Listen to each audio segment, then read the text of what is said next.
억울하고 기가 막힌 일이 다윗에게 벌어졌습니다. 하나님의 기름 부음을 받고 하나님 이스라엘의 대적을 향해서 큰 전과를 올린 것밖에 다윗이 행한 일은 없었습니다. 그러나 그를 시기한 장인이었던 사울 왕의 분노가 너무나도 엄청났다는 사실입니다. 친구, 부인, 하나님의 선지자 사무엘이 다윗을 도왔습니다. 그러나 확실하게 사울 왕은 이 세상에서 다윗을 죽이고자 했고 말 그대로 다윗과 죽음 사이에 발걸음이 한 발자국밖에 없었던 수준이라고 얘기했습니다. 친구였던 요나단이 목숨을 걸고 사울 왕 앞에서 서준 덕에 그는 일단 목숨을 건졌습니다. 그러나 이제 그를 따르는 사람은 지금 당장은 아무도 없는 상황입니다. 그런 그는 이제 긴 도피의 시간을 갖게 됩니다.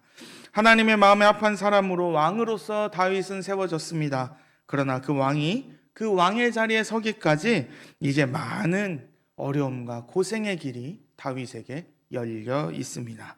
그런 고난의 시간을 다윗은 어떻게 맞이했을까요? 그의 앞에서 시련과 고통과 어려움 속에서 그가 어떻게 이 사건을 받아들였는지 우리는 오늘 그 사건을 받아들인 다윗의 선택을 바라보려고 합니다. 많은 사람들 인생 속에서도 이와 같은 일들이 가득합니다. 말 그대로 말도 안 되는 일이 우리 인생에 가득할 수도 있습니다. 생각할 수 없는 고통과 어려움과 시련이 가득합니다. 왜 내게 이런 일이 일어났는지 도무지 이해할 수 없는 일들이 가득합니다. 심지어 우리는 이렇게 얘기할 수도 있습니다. 하나님이 살아계시면 나한테 하나님이 어떻게 그러실 수 있을까 하는 질문이 들 때도 있을 것입니다. 그럴 때에 오늘 이 다윗의 상황을 통해서 우리는 믿음의 백성들이 어떻게 살아가야 하는지를 한번 살펴보려고 합니다. 이런 시련과 고통과 어려움 속에서 우리는 어떻게 바라보며 어떻게 살아가야 할까요? 다윗이 이런 상황 속에서 다윗이 처한 행동을 통해서 우리는 다윗처럼 어떻게 받아들이고 어떻게 맞이하고 있는지를 살펴봐야만 합니다. 우리는 이런 상황 속에서 무엇을 붙들고 있을까요? 우리의 어려움 속에서 우리가 제일 먼저 생각하고 제일 먼저 따르려고 했던 것이 무엇일까요? 그 와중에 가장 의지하고 더 힘을 쏟고 붙들고 있는 것이 무엇일까요? 한 신앙의 인물의 선택을 통해서 우리는 어떠한지를 살펴보고 진정 우리에게 필요한 것을 찾고 누리시는 귀한 은혜의 시간이 되었으면 좋겠습니다. 도망자 다윗이 제일 먼저 찾아간 곳이 노비라는 곳입니다. 이 노베에 누가 있었냐면 제사장 아히멜렉이 있었습니다. 먼저 다윗이 가장 생각한 것은 제사장이었다는 겁니다. 법궤를 지키고 있는 제사장이 있는 곳에 다윗이 제일 먼저 찾아갔습니다. 말 그대로 정말로 좋은 선택이었습니다. 이 길의 시작에서 다윗은 하나님을 찾았던 사람입니다. 목동에서부터 그의 인생에 경험했던 하나님을 왕의 분노에서 도망치는 이 순간에도 다윗은 잊지 않고 먼저 그 하나님의 제사장이 있는 곳을 찾아가서 하나님을 찾았습니다. 다윗은 어떤 상황 속에서도 하나님을 생각했던 사람입니다. 도망치는 과정에 다윗은 자신의 힘만을 가지고 나아가지 않았습니다. 다윗이 인기가 없었던 것이 아닙니다. 다윗은 분명히 인기가 있었던 사람입니다. 그러나 다윗은 먼저 하나님을 찾았던 사람입니다. 모든 사람들, 이스라엘과 심지어 이스라엘의 대적이었던 블레셋 사람들도 다 아는 전쟁 영웅이었던 다윗은 이 세상 모든 사람들이 아는 유명인이었음에도 불구하고 자신의 인기와 자신의 능력을 붙들고서 나아가는 것이 아니라 가장 먼저 하나님을 찾았습니다. 제가 이런 말을 하는 건 무슨 뜻인지 아시겠죠? 찾았습니다. 그런데 그 다음에 무엇인가 잘못된 모습, 이전과의 다른 모습을 보여줍니다. 먼저는 다윗의 거짓말입니다. 죽음이 가득한 상황에서 그는 제사장 아히멜렉을 만나 거짓말을 합니다. 그는 도망치는 와중에 사울왕이 나를 시켜서 이러한 중요한 일을 했고 나 혼자 비밀스럽게 임무를 하고 있었습니다. 그래서 내가 지금 가진 게 아무것도 없는데 혹시 먹을 게 있나요? 라고 그가 찾기 시작한 것은 바로 떡 5덩이였습니다. 근데 이 사건이, 이 다윗의 거짓말이 나중에는 불어닥치는 피해 사건과 연결이 되는데요. 그런데 이 사건을 바로 지켜보고 있었던 사람이 있었다는 사실입니다. 이스라엘 대적이었던 에돔 사람 도액이 사울의 목자장으로서 다윗이 도망치던 중에 아히멜렉 제사장을 찾았고 그에게서 모든 것을 받아서 다시 도망을 갔다라는 사실을 사울 왕에게 달려가 그대로 이를 전했습니다. 일단 오늘 다윗은 이렇게 아히멜렉에게 거짓말을 하여서 레위기 24장에 기록된 제사장만이 먹을 수 있는 거룩한 떡을 얻었습니다. 잘못된 거짓말에 제사장이 떡을 주었습니다. 그래서 이 제사장이 나중에는 비참한 최후를 맞게 됩니다.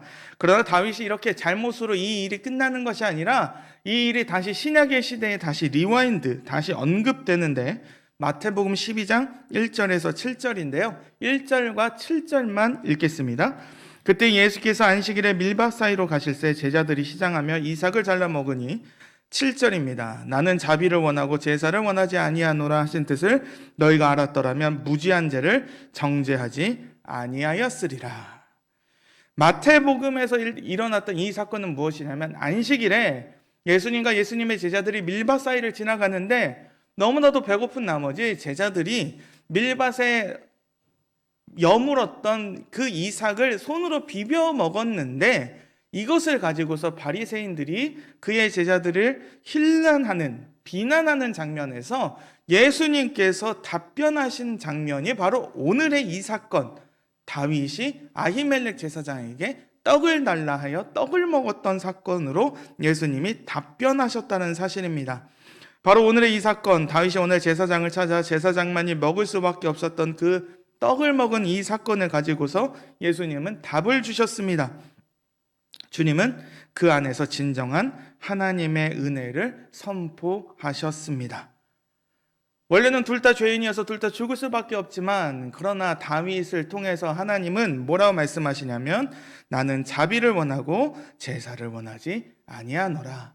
어려움에 빠져있는 이 다윗을 돕는 이 일을 대해서 하나님은 한 영혼을 살리시는 일에 주목하셨다라는 사실입니다. 다윗은 분명히 그가 잘못을 저질렀습니다. 그렇게 약한 인간이었던 다윗도 한 거짓말을 가지고서 주님은 오늘 사죄하셨다라는 것입니다. 하나님은 인간의 잘못을 가지고서 인간을 그냥 그대로 두고 그대로 심판하는 것이 아니라 하나님은 이스라엘의 왕을 다시 한번 그의 거짓말에서 다시 사죄시키시며 그를 회복시키셨다는 사실입니다. 회복과 놀라운 은혜를 다윗에게 계속 하나님은 인도하시며 역사하셨습니다. 그렇게 우리는 다른 방법이 아니라 하나님의 방법에 하나님의 은혜의 자리를 생각하며 나아가야 합니다. 그 안에 하나님의 놀라운 은혜의 길이 있다라는 사실입니다. 도망 중에 다윗은 거짓말로 떡을 얻었지만 하나님은 그러한 다윗을 벌하지 아니하시고 그러한 다윗에게 다시 한번 회복의 사죄의 역사를 행하셨습니다. 그런데 이거보다 더 큰 다윗의 실수가 이후에 더 나옵니다. 바로 성소에서 그는 무기를 찾기 시작합니다. 맨몸으로 다윗이 도망을 쳤기 때문에 분명히 그가 자신을 지키고 자신의 능력을 나타내는 것, 내가 이래도 내 몸 하나는 지켜야겠다라고 생각을 해서 그는 이 성소의 무기를 찾기 시작하는데 마침 그 성소에 하나의 무기가 있었습니다. 바로 골리앗의 칼이었습니다. 다윗은 자신의 영웅의 자리로 만들었던 골리앗과의 전투에서 이겼던 그 골리앗의 칼을 전리품으로 이 성소에다가 맡겼는데 이 성소에서 그 칼이 다시 등장한 것입니다. 그런데 그 칼이 어떤 칼일까요? 골리앗의 칼입니다. 골리앗은 누구일까요? 거인이면서 하나님의 대적이었습니다. 이스라엘 백성들에게 밤과 낮으로 하나님을 비난했던 사람이 바로 골리앗이었습니다. 그 골리앗이 거인이었기 때문에 그가 사용했던 칼도 어마어마한 크기였겠죠. 그런데 그 칼이 골리앗을 지켜주었을까요? 아닙니다. 골리앗은 그 칼을 사용해서 위대함을 드러내지 못했습니다. 그 칼이 진짜로 인간의 눈으로 보았을 때 어마어마한 골리앗의 칼이었기 때문에 완벽한 힘의 상징이었을지 몰라도 그 칼은 절대로 다윗을 지키거나 능력을 더하지 못했습니다. 오히려 골리앗의 목을 벤 것은, 물맷돌로 쓰러진 골리앗의 머리를 벤 것은 오히려 골리앗의 칼이었습니다. 그런데 다윗은 그 칼을 찾고 있다는 사실입니다. 그 칼을 찾던 다윗은 골리앗을 향해서 어떻게 달려갔을까요? 우리는 여기서 그때로 다시 한번 돌아가기 원합니다. 그래서 그 거인 골리앗을 향해 달려갔던 소년 다윗의 고백을 한번 살펴보겠습니다. 사무엘상 17장 45절 47절입니다. 다윗이 블레셋 사람에게 이르되 너는 칼과 창과 단창으로 내게 나아오거니와 나는 만군의 여호와의 이름 곧 내가 모욕하는 이스라엘 군대의 하나님의 이름으로 내게 나아가노라. 또 여호와의 구원하심이 칼과 창에 있지 아니함을 이 무리에게 알게 하리라. 전쟁은 여호와께 속한 것인지 그가 너희를 우리 손에 넘기시리라. 사울의 옷도 사울의 칼도 맞지 않아서 다윗은 목동인 그 상태, 자기가 그냥 이렇게 살아왔던 그 상태를 가지고 하던 그대로 골리앗을 향해 달려나갔던 사람이 바로 다윗입니다. 그는 그렇게 고백합니다. 골리앗과 칼과 창과 단창보다 위대하신 하나님의 구원하심을 그는 믿고 고백하며 나아갔습니다. 그러나 오늘의 다윗은 자신의 이 도망의 자리에서 골리앗의 칼을 찾고 있습니다. 그는 이 골리앗의 칼을 의지하는 실수를 저질렀습니다. 맨몸으로 다윗은 하나님을 찾았습니다. 그리고 제일 먼저 찾아간 곳이 바로 하나님의 임재가 있는 곳이었습니다. 하나님의 사람의 모습이죠. 그러나 그가 행했던 것은 거짓말이었습니다. 그런 그를 하나님이 다시 잠시 살려주었지만 이 다윗은 눈에 보이는 것을 의지하기 시작합니다. 바로 칼을 찾고 그 칼로 자신의 도망의 길을 의지하며 나아가기 시작합니다. 그가 칼을 들고 간 곳이 어디입니까? 재밌게도 그가 죽였던 골리앗의 고향이었던 이스라엘의 숙적 블레셋 땅 가드로 그가 넘어갑니다. 오늘 본문은 다윗이 사울을 두려워했다라고 얘기합니다. 사울을 두려워한 다윗이 어떻게 다윗 입장에서 자신에게 달려오는 이 사울의 살기 넘치는 분노를 피할 수 있는 것은 사울이 대적이었던 블레셋 땅으로 넘어가는 것이라고 생각했던 겁니다. 그래서 그는 가드왕 아기스에게로 도망했습니다. 하나님의 사람이 하나님을 찾았지만 계속해서 하나님의 땅에 그가 있는 것이 아니라 하나님의 백성의 대적들에게 자신의 목숨을 연명하기로, 그들의 힘을 빌어 그들에게 살아가기로 다윗은 작정했습니다. 골리앗의 칼을 의지하고 이제 블레셋의 힘을 더 의지합니다. 분명히 이 당시에 이스라엘보다 블레셋은 특히 무기적인 측면에서 선진국이었습니다. 그들은 여전히 이스라엘보다 선진적인 무기를 가진 곳이고 분명히 큰 힘을 가진 곳이었습니다. 다윗은 그러한 골리앗의 능력과 블레셋의 강력함을 보고 의지하기 시작합니다. 그런데 블레셋 사람들의 고백을 보면서 우리는 이미 하나의 사건을 미리 언급하고 있는데 바로 블레셋의 가드의 왕 아기스의 신하들이 다윗을 보고 이야기를 합니다. 다윗 보러 그 땅에 왕이 우리에게 왔다라고 얘기합니다. 아직 사울이 죽지도 않았습니다. 그러나 이 블레셋 사람들을 보기에도 분명히 이스라엘의 왕은 이제 다윗이 될 것입니다. 그런데 그들이 다윗을 품는 것이 아니라 잊혀질 수 없는 다윗의 과거를 다시 한번 이야기합니다. 다윗이 블레셋 사람들에게서 정말로 많은 승리를 거두었다는 것, 사울이 죽인 사람이 1000이면 다윗이 10,000이라는 그 역사적인 사실을 들고서 블레셋 사람들이 다윗을 거부합니다.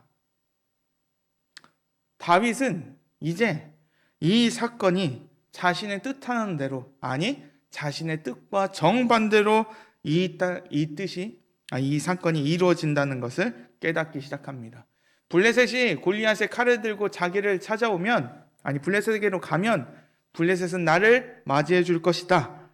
그렇게 얘기를 하고, 그래서 내가 블레셋에게 힘을 얻겠다라고 생각했던 다윗의 계획이 망가지기 시작합니다. 블레셋은 다윗을 돕지 않습니다. 다윗을 거부합니다. 여기서 또 겁을 낸 다윗이 어떤 일을 행합니까? 미친 척을 하고 다니고 있다는 사실입니다. 체면이 깎이는 일입니다. 아까 그 전쟁 영웅이 이제는 가드왕 아기스만 보면 미친 척을 하고서 살아가야 하는 인생들이 됐다는 사실입니다.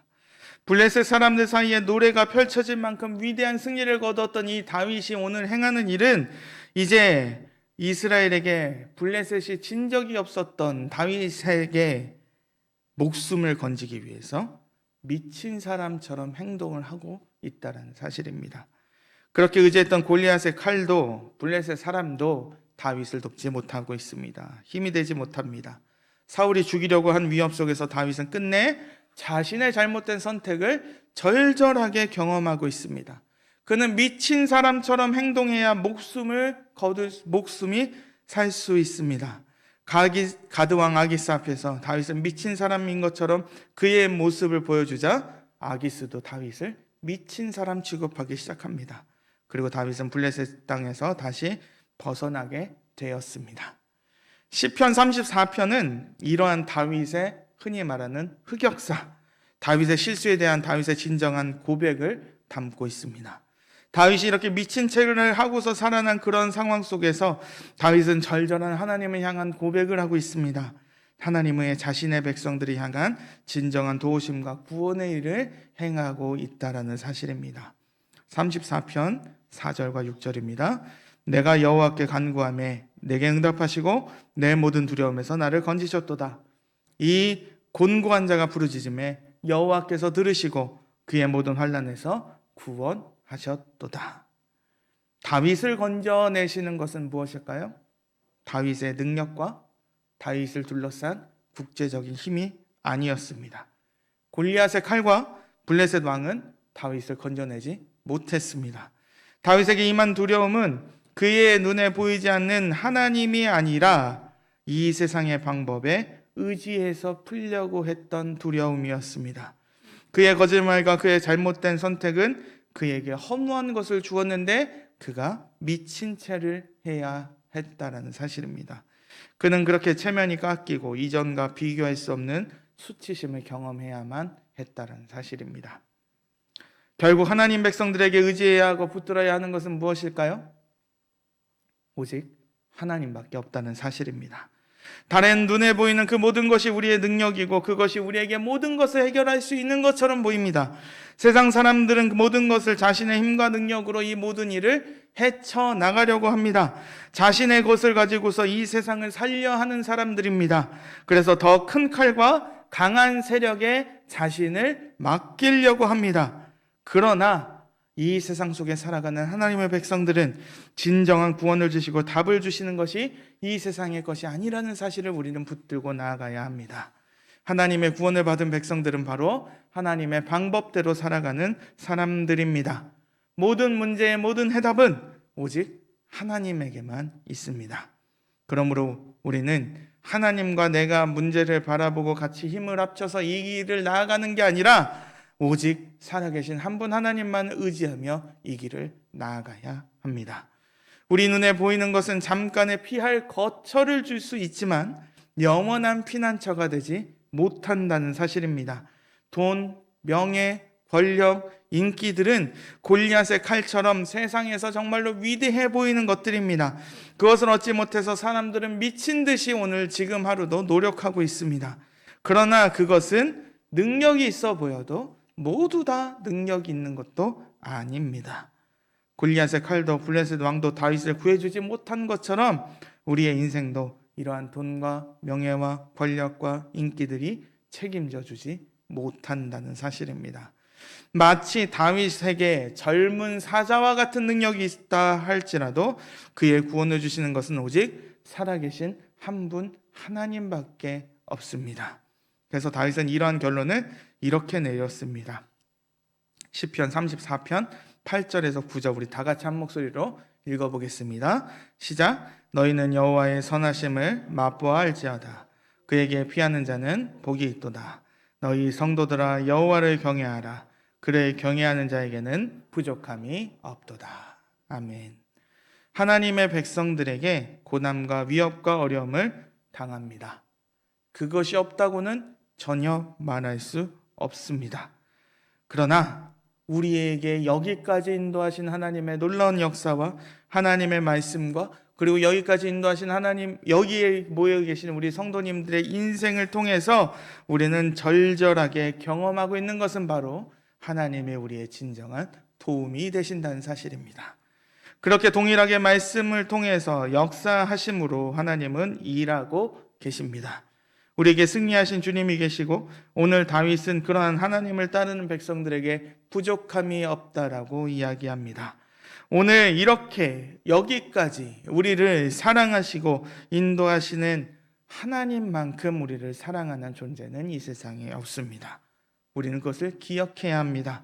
그렇기에 다양한 모습의 어려움이 우리에게 각각 있겠지만, 그래서 그것이 늘 우리에게 있겠지만, 그러나 승리는 오직 하나님께만 있다는 것, 이 문제의 해답은 오직 하나님께만 있다는 것, 그것을 우리는 기억하며 그것을 누리며 나아가신 우리 귀한 성도님들과 제가 되었으면 좋겠습니다.